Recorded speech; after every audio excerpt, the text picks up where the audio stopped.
$9 a barrel, a record. But by day's end, it had fallen to $97.29. However, analysts say $100 oil is certain and soon. And the reason is simple: rising demand. But what if demand keeps growing and growing and growing? What then? Our Robert Krulwich says that is a very real possibility. We know there are lots and lots of cars in the world. But when you think about cars and oil and gas, think about this. Right now, if you take 1,000 Americans over the age of 16, that's Americans of driving age, you will find that for every 1,000 Americans, on average, there are 1,023 vehicles. That works out to about 1.023 vehicles per person. That's the average. Cool.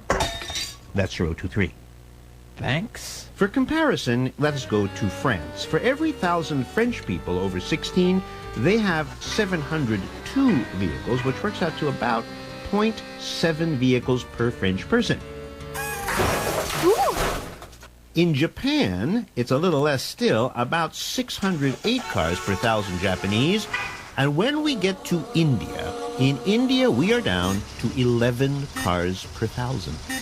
And finally, China. Even now, for all the cars that you see in Beijing, so many more than there were even like 10 years ago, even so, for every 1,000 people in China over 16, there are only 9 vehicles.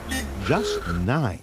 So, if the Chinese and the Indians, if all they want to do is catch up with us or even get closer to what we have today, when you think of how many people live over there, we are going to see hundreds of millions, if not billions, of new cars and new trucks on our planet.